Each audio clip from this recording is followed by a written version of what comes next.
let's continue on where we left off. So we will be discussing how to negate our condition that we previously created.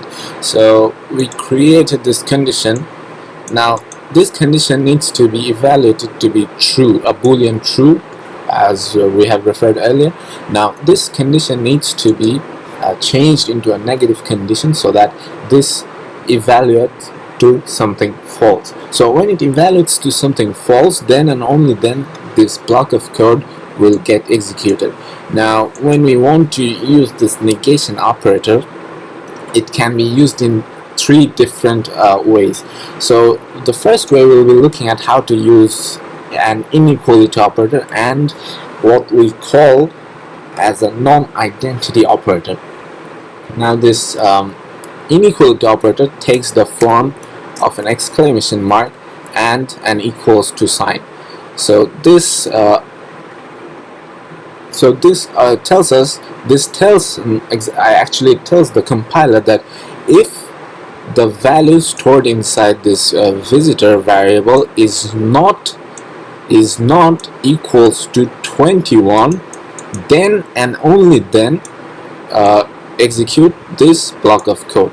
Now if the value doesn't match, which means this must be evaluated to be in this case actually this might be evaluated to be true. So literally reading that I've already done is that if the visitor value the value inside the visitor variable is not equals to 21 or is not equals to the right hand operator, then you can only print this.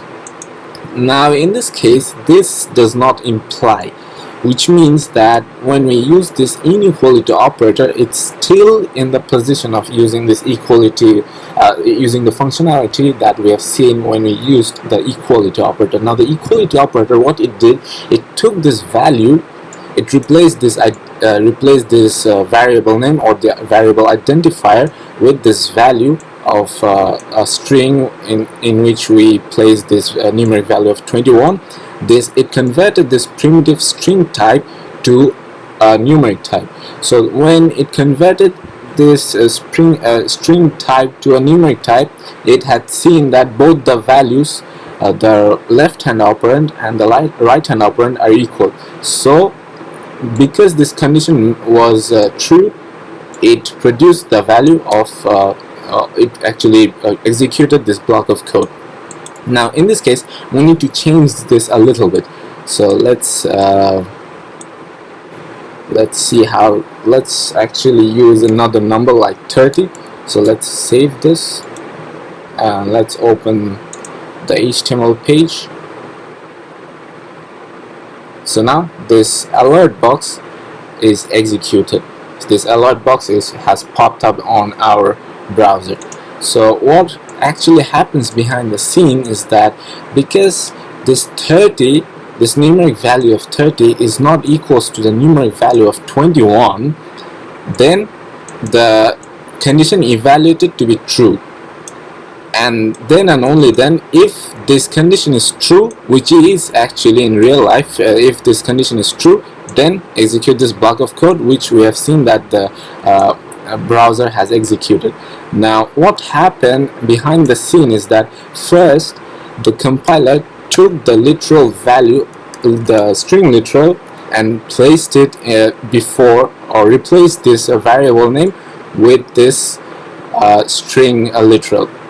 So you can actually remove this, but it's better that you create a variable and change it in there.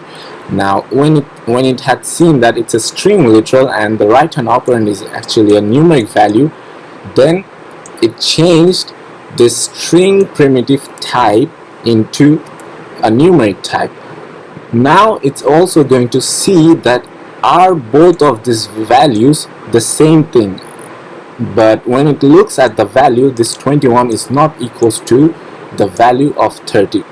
So this operator tells, this inequality operator tells the browser that it means that it's going to reverse the condition. So when it reverses the condition, it reads something like this: if 21 is not equals to 30, then and only then execute the block of code, and in this case execute the alert function. So we have successfully executed this alert function. Now what if we wanted to use the non-identity operator?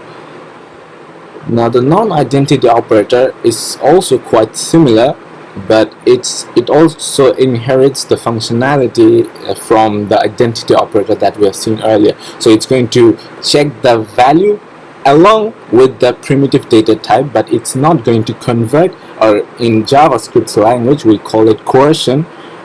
It's not going to coerce the values. So conversion and coercion are synonymous terms. You can actually use both of them interchangeably. Now in simple terms, it's not going to convert it. So let's add this non-identity operator. So this non-identity operator takes the form of a negation symbol. This is a negation symbol in programming, or in English this is an exclamation mark. So it's followed by 2 equals to 2 equals to sign.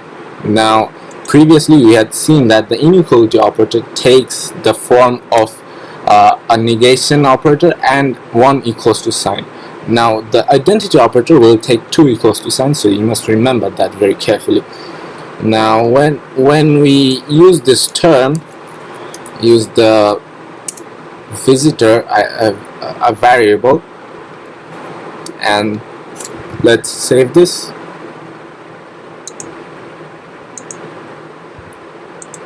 Okay, now what we have seen is that when we save this, it actually got executed in behind the scenes. So when it got executed, it means that this has worked, the condition has worked successfully, and so the compiler understood that it needs to produce this alert function on our browser. Now let's read this code literally in our human language. So if the visitor value, if the visitor variable perhaps contains the value which is not equals to the numeric data type of a numeric value of 30, then and only then execute this block of code. Now what happens behind the scenes is that it like the previous examples, it takes this value, this string literal of 21, and it replaces this visitor identifier with the string literal of 21. So when it replaces this string literal of 21, it does not convert this left-hand operand of a string into a numeric value. It keeps this string as a string literal. So it checks the it actually literally checks what sort of data type are they.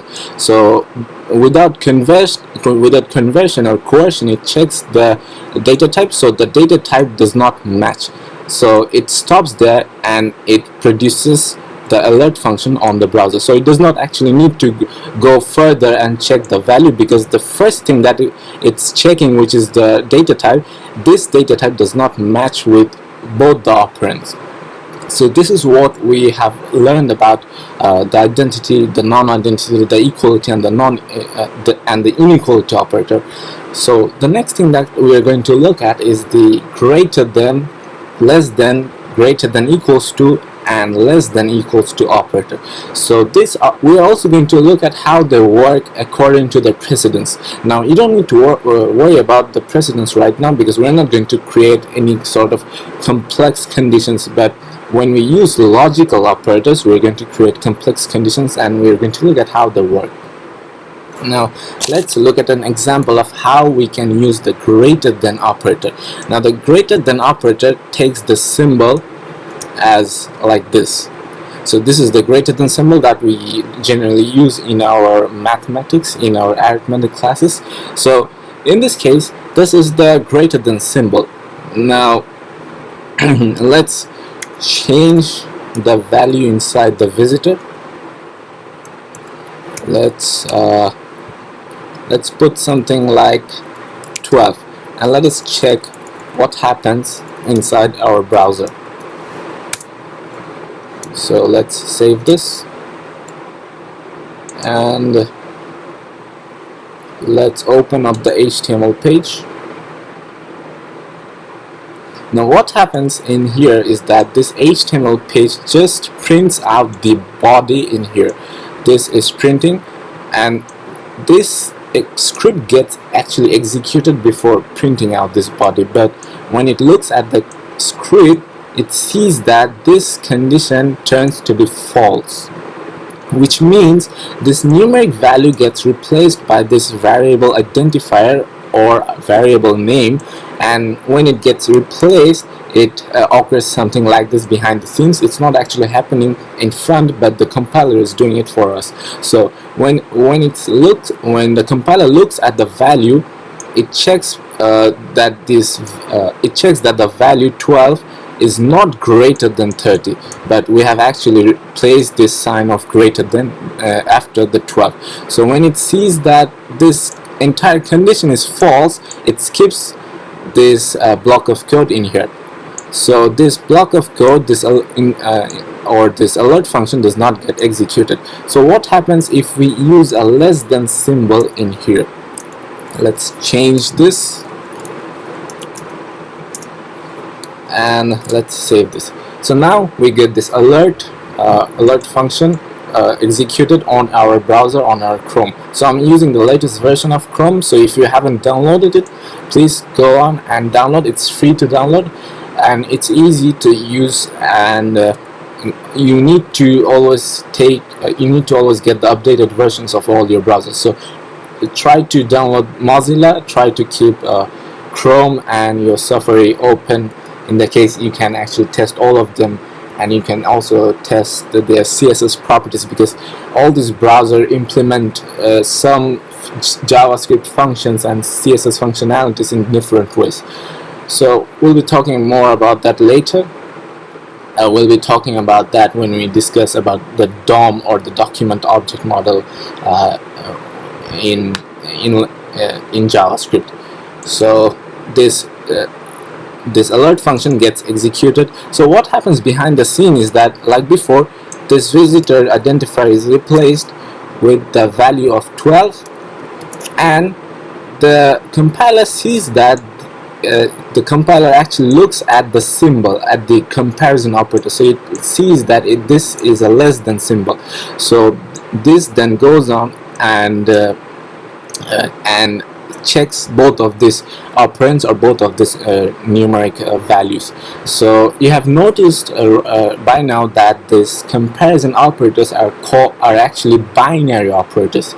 So what we mean by binary operators is that we have got three types of operators. The first one is the unary operator, the second one is the binary operator, and the third one is the ternary operator. So this binary operator requires two operands. It needs two operands to operand on. So this less than symbol checks whether the left hand operand is less than the right hand operand. So it checks that this 12, the numeric value of 12, is actually less than the numeric value of 30. So because this condition proves to be true, the compiler then goes on and execute this block of code and produces the alert function on our browser.